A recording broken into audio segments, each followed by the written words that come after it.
Just Richard Nelson, Orleans 1, Town of Derby. I'm Leland Morgan. I represent Grand Isle County in West Milton, and I live in the town. Yeah, David Durfee, represent Shaftesbury, Sunderland, and Glastonbury. Superintendent 4, Barnard, Pumper, Bridgewater. Hi, Julia, Tunbridge and Northern. Frankfurt, Cabot, Danville. Michelle Boslin, Westminster, Rockingham, and Brookline. Jed Lipsky, Lamoille One Stowe. Well, thank you all. Wonderful to see some of you again and meet some new members. I am Julia Richter with the Joint Fiscal Office.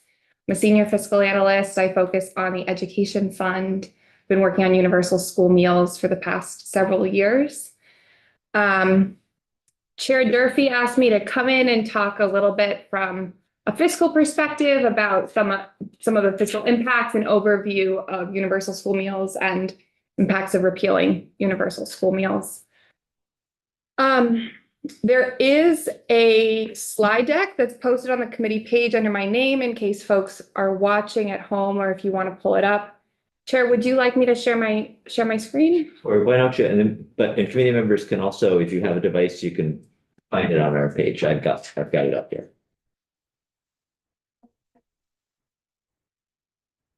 So I'm happy to go through whatever capacity works for the committee. I tried to separate this into a couple of distinct points to talk through, but I defer to the committee's time and where your interest falls. I will start out. I know you've met Ted and Ezra and maybe others from our office, but I do want to just start with a general disclaimer that we like to start with, that we're a nonpartisan office. We're dedicated to unbiased fiscal analysis.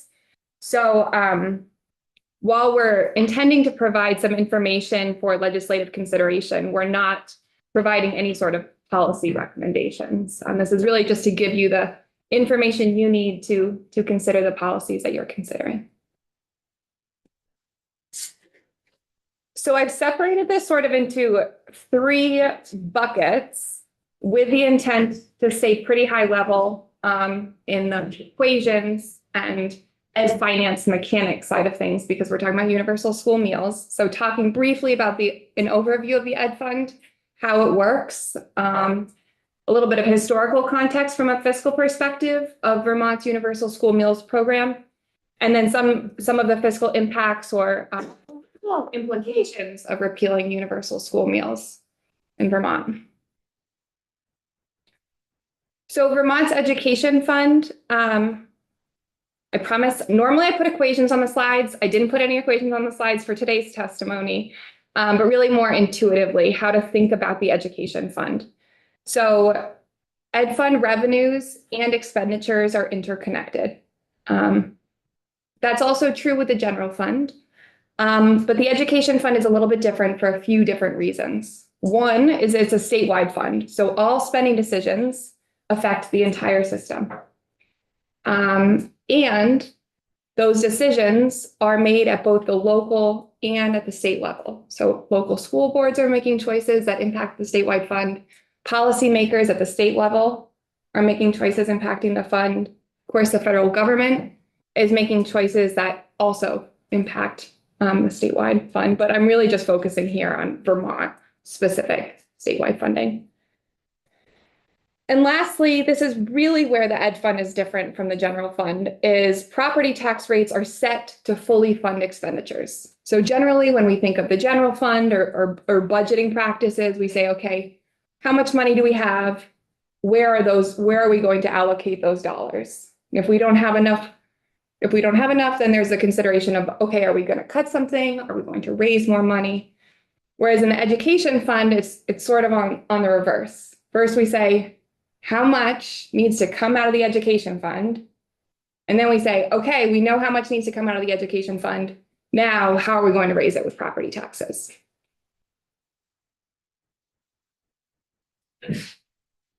So we're talking about the education fund. This is currently where the Universal School Meals Program lies, which is why we're talking about it. And essentially what it is that the total cost of public education in Vermont. And we're talking about those state dollars.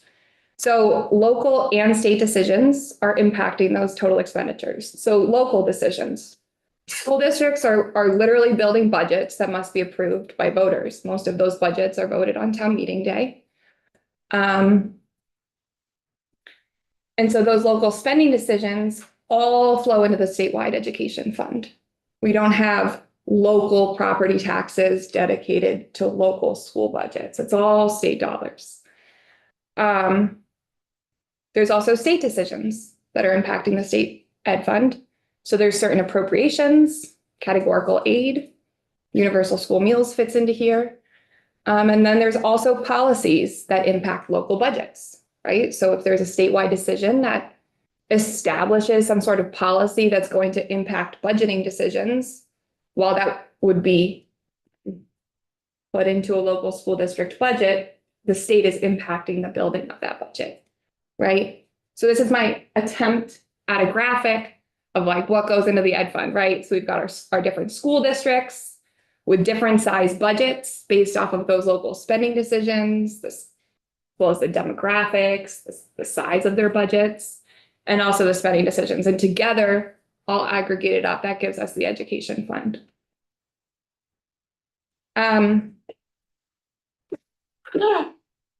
So we calculate how much needs to come out of the education fund. And then we make sure there's enough money there to actually fund all of those expenditures.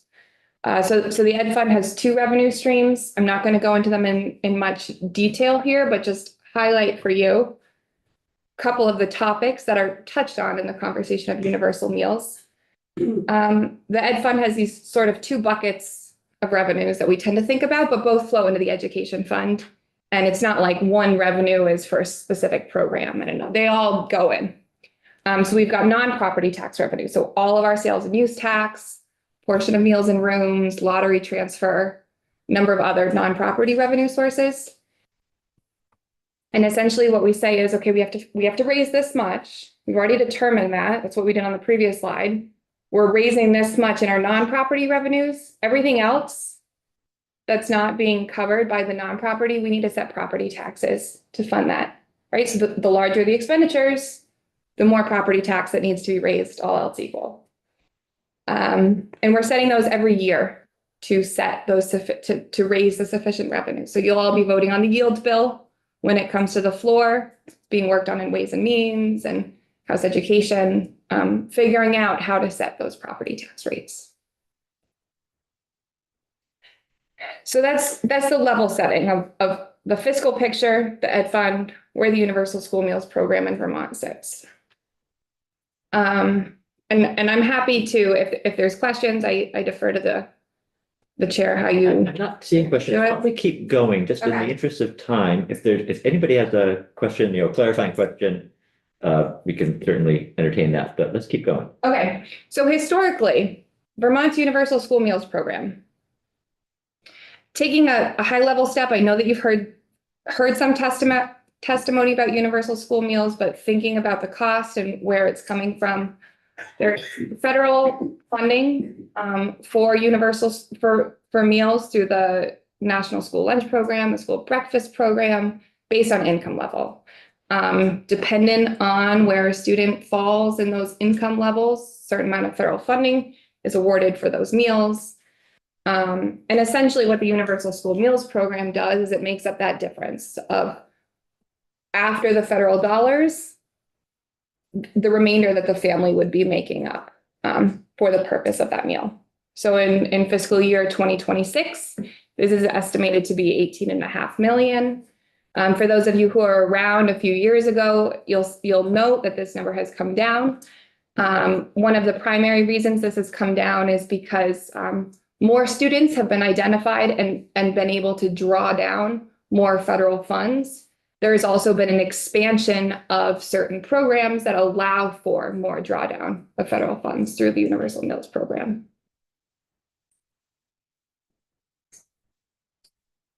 I do want to make one note. A question that I've been asked is, well, with repealing of universal school meals, what would school districts do? And we'll talk about this in a little bit more detail. And I do want to note, historical trends are really difficult to interpret because of really significant changes that have happened since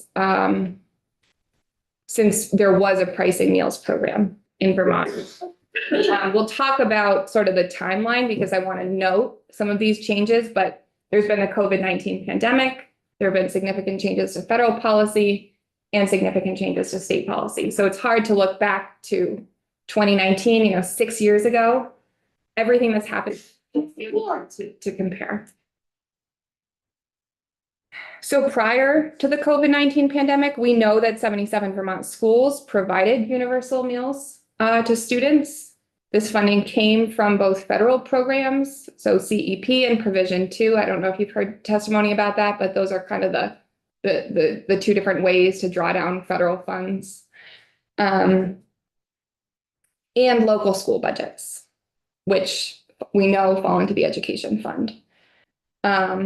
The Universal School Meals Task Force, I included a link to their report at the end of the presentation if you're interested, but they noted, most of these schools were higher poverty schools that were able to draw down more of those federal funds. And that difference was being made up in the state education fund. Representative O'Brien? Just for context, Julia, 77 Vermont schools, what's our total number of schools if we sort of count them at that level? I was looking to see if I knew someone was going to ask me the exact percentage. I was putting this together yesterday. I couldn't find the number of schools, but I believe it's a little bit over 200. There's possibility that someone either watching online, I know Rosie's coming in, I'm sure she could speak to that. And that counts like high school, middle school, elementary, even like pre-K type schools. I don't know if it includes pre-K. Okay. I don't know if it includes pre-K, but I can certainly follow up on the data. I just haven't had a chance to pull it. No, I just wondered it. So around a third. I can't speak to if it's around a third. We'll get an actual number. Okay. Yeah. I very much err on the side of if I don't know 100%, not going to say a number out loud. That's where I'm at. So we know some schools provided universal meals prior to the pandemic.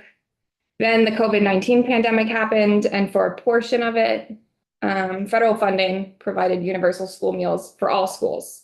So universal school meals, regardless of what the state did. And then Act 151 established this 1-year state-funded program to continue. So the federal government stopped providing universal school meals. Vermont implemented a 1-year pilot program, so to speak, to continue the universal school meals program.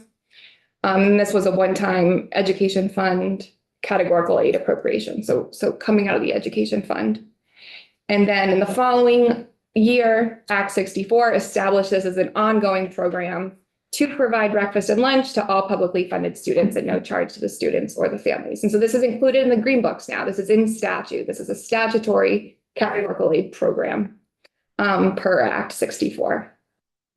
It lives in the same chapter as things like transportation aid and flexible pathways.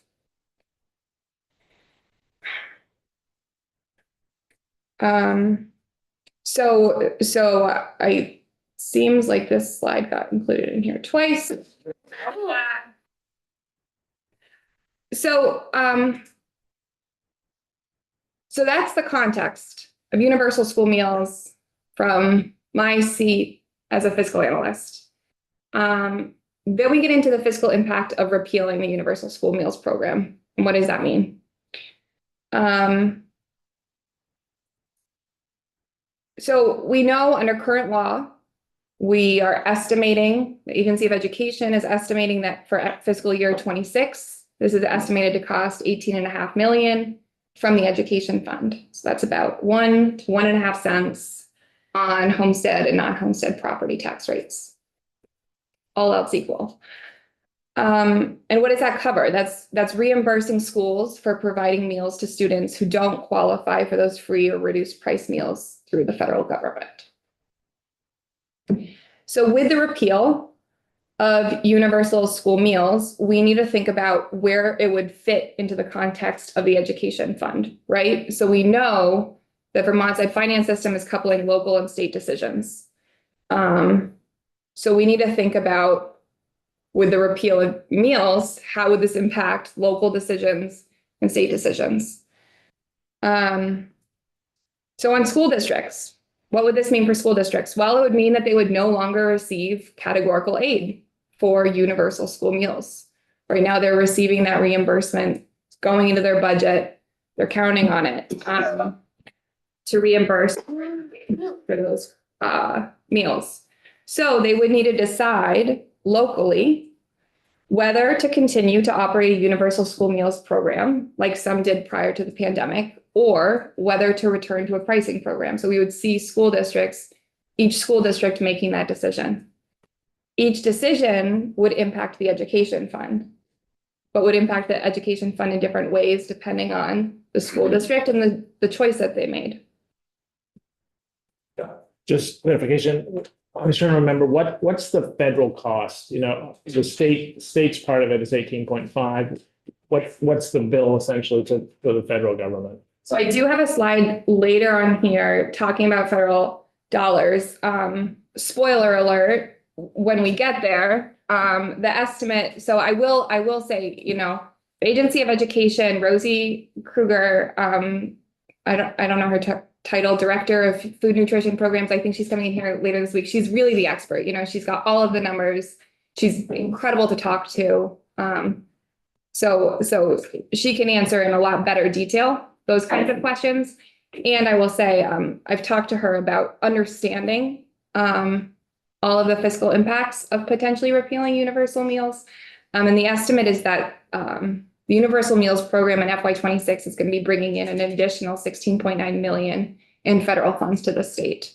And the question comes back to school districts, right? The repeal of universal meals, would those 16.9 million certainly no longer come to the state? Well, it would depend on what school districts were deciding to do.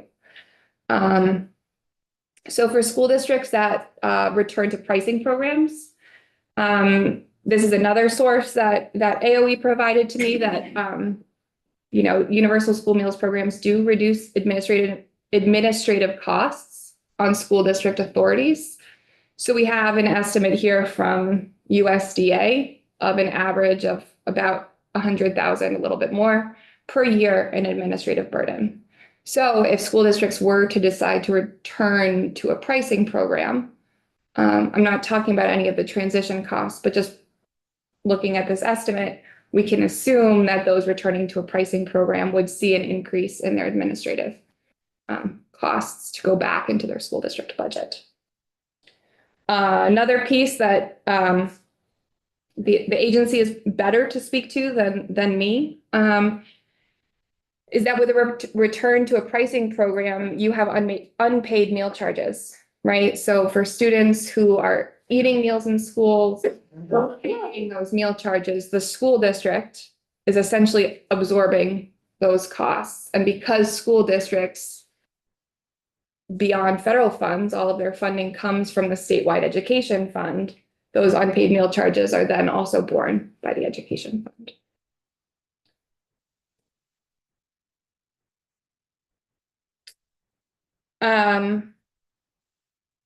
So that's for school districts choosing to return to a pricing program. For school districts that decide to maintain universal school meals, right? They say, we want to continue with universal school meals, even though the state has repealed the universal school meals mandate. This means that while the school district is no longer receiving that categorical aid, that grant, that reimbursement dollars from the state for universal school meals, those costs would still need to be covered. And because school district budgets are funded from the statewide education fund, those costs in the school district budget of maintaining a universal meals program would still fall to the education fund. They would just be falling to a different line in the education fund. Representative Nelson. So how would that impact the local schools, districts, property taxes? I mean, if the school spends under the statewide average per student, you know, globally, and if they wanted to maintain the meals, would the tax burden go up in that district?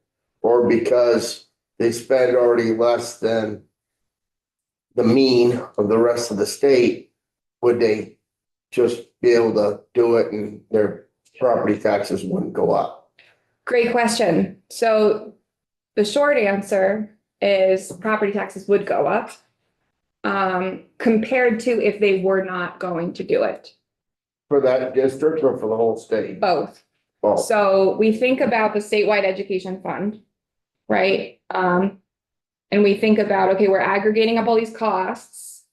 And then whatever we are not raising in non-property revenues, we need to raise in property taxes. correct. So if we're increasing that amount that we need, that expenditure amount, it needs to be raised by property taxes. The nuance gets into the local homestead property tax rate, which is the district homestead rate.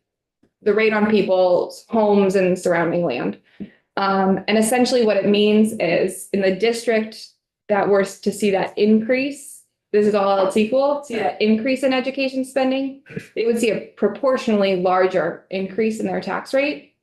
And all property taxes across the state would go up a bit in order to cover the increased cost to the overall education fund. And I do wanna note, there's a nuance of talking about increased cost, right? These are already dollars that are assumed in the statewide education fund. So it's more of a question of an increased cost compared to if they were to not have a universal meals program. Does that answer your question? So essentially, school districts need to decide, are they gonna go to a pricing program, or are they gonna go to continue with a universal meals program? If they continue with a universal meals program, that cost is still in the education fund, just instead of it being categorical aid, it's in the school district's education spending, which impacts most significantly the local tax rate, but also the statewide non-homestead and homestead tax rates. And then depending on their long-term weighted average daily member, I think I got that actually right now. You did? If a school had twice or more than twice the number than actual pupils, because of the long term, they would theoretically receive more of the federal dollars. So perhaps if they chose to stay with universal school meals, their tax rate wouldn't go up as severe as a school district that was the other way. Yeah, so the long-term weighted average daily membership is the long way of essentially saying that the number of kids in schools after accounting for a number of circumstances that may make the education of that student, or that group of students, more costly.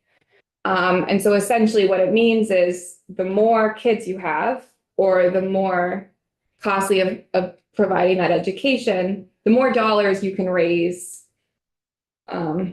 without seeing as significant an increase in your tax rate. So exactly, the amount that a school district's tax rate would fluctuate based on their decision to retain school meals would depend on what everybody else in the state is doing, right? Because everybody needs to pay for everybody else to some capacity, as well as what are the demographics, what is the student body in that school district, and what is the overall cost of the provision of universal school meals, right? If you have a school district that is drawing down the vast bulk of the funds for that universal meals program, it's not going to need to make up as big of a difference in order to cover for the universal school meals. I'm just trying to figure out how to get Tunbridge to pay for our lunches. Tunbridge already is paying for part of your lunches and vice versa. Representative Burke? Yeah, it's a quick question. So because the money was budgeted out of a different part of the education budget before universal meals, like prior to 2019, do we have any data on how much it cost the state to pay for meals? Or overall what it cost? We know it's gonna cost maybe 18.5 million this year. What did it cost the state to? And basically all the towns in Vermont to pay for meals prior to 2019? Do we have any access to that data? I don't know. I would need to ask the Agency of Education. One of the pieces that's challenging is because since 2019, we have, so something that's happened that you may have already heard testimony about is the Medicaid Direct Certification pilot program. So there have been a lot of students in the state who are now being identified as coming from economically disadvantaged backgrounds, more so than in 2019. So now Vermont has a greater capacity. So it creates challenge. So that's one example in which it really creates challenges to compare current costs to pre-pandemic. We will have AOE and we're scheduled to have AOE on Friday and can dig into some of those questions. Let's take one more question. I think there's just a few more slides. Yeah, this is just a comment, actually, just really quick, but I mean, you noticed, I noticed, I think you had 77 towns were the ones that had universal school meals before the truly universal state plan was implemented, right? Schools, yeah. Right. So if we went back to that model, I think it's fairly safe to assume that schools that already had it before would want to go back to it. If you multiply that times 103,000, that is going to be added for costs if they end up having to pay for them. I mean, the district would then, if people wanted to go back for it, in addition to paying for the cost of the meals, you said that they would also have to end up doing administrative costs of $103,000 or something like that. Yeah. So it would actually be higher than the amount we paid then, because we would have to go back to having these extra administrative fees. Yeah, I thought that I might get a similar question of if every school district were to return to a pricing program, what is the estimate? So AOE this is another case where AOE has done this analysis. And I think the back of the napkin math is if all school districts were to return to a pricing program, it would be about 5.4 million in terms of administrative cost to return to the pricing program.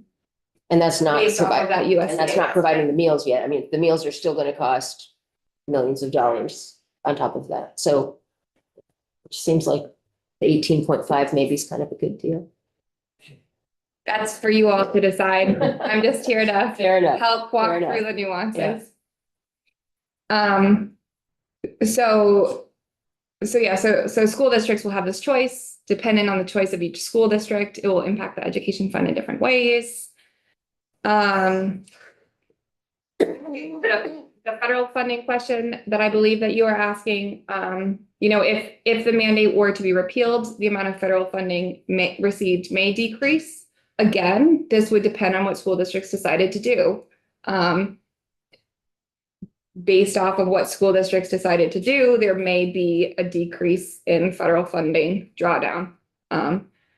Right, so the AOE's current estimate, I think I mentioned this for FY26, is the program is resulting in an additional 16.9 million in federal reimbursement. I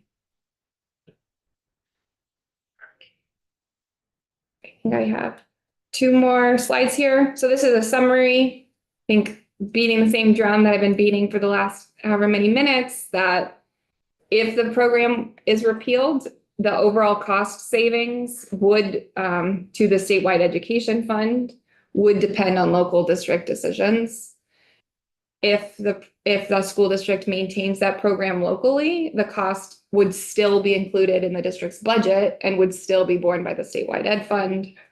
If they were to return to a pricing model, there would likely be additional costs to address those administrative costs and unpaid meal charges. Representative Lipsky?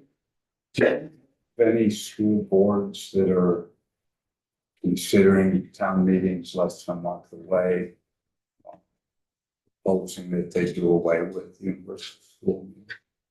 So, this is my final slide. And this is actually one of the considerations that I did not speak to on here, but, in the presentation thus far, but I think it's exactly to this question. So I have talked to some folks, on the field of, this is the second bullet point. The Universal School Meals Program is a statutory program. And school district budget development starts in early fall, typically. So school districts have generally assumed the provision of these funds while building their upcoming school budgets. So given the fact that town meeting day is about a month away, my understanding is that, some school districts, I don't know all, but in conversations that I've heard that they're assuming the provision of universal school meals will continue. I don't know, if all school boards are assuming that, but it gets into that budget development process, right? Town meeting day, school districts are putting those budgets to a vote.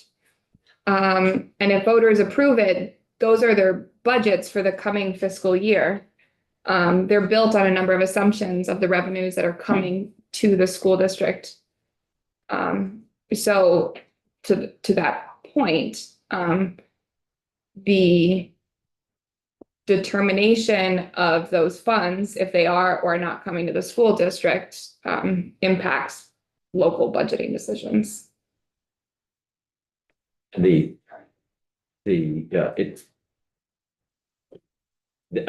just going to repeat what I think you said, just so that I'm clear on it. The school budgets are already warned. We're all going to be voting on our own school budgets in March, and those budgets did not anticipate a state repeal of universal school meals. So if we ended up repealing universal school meals, this coming September, there's no money in either local budgets. There is no money for universal school meals at all then.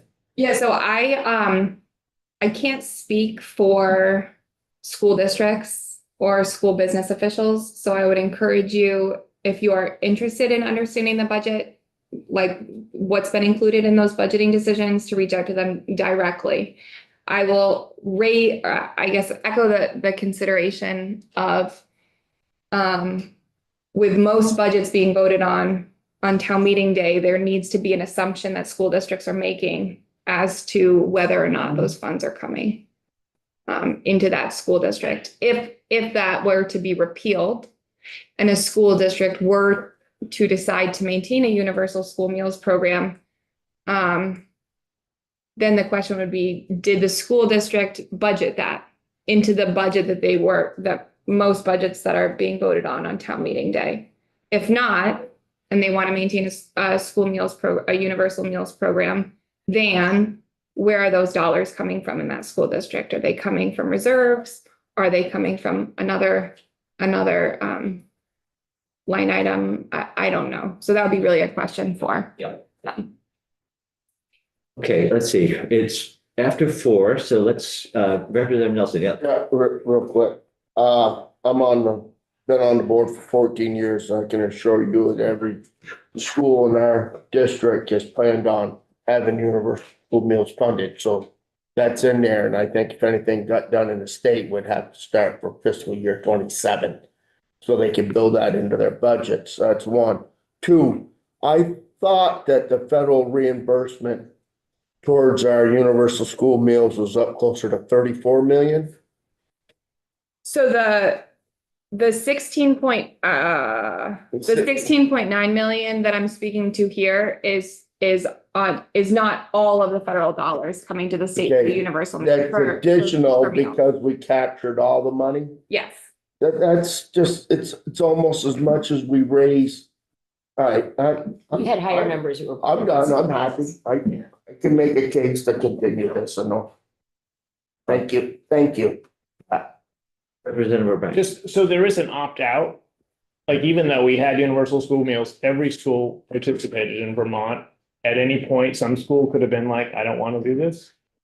Under the current program, I would defer to Beth St. James, Legislative Counsel, she's the lawyer. Universal School Meals Program, so this is a mandate. All public schools need to provide universal school meals, and the categorical aid program is reimbursing schools for that provision. So the independent schools is a little bit different. But for the public schools, Everybody had. it's universal school meals. Mhm. Yes. I'm sorry if I said otherwise. That was a slip of the. No, I wasn't sure. Well, you covered a lot, and I think personally, having seen much of this before in the past, covered it very succinctly, in a digestible way.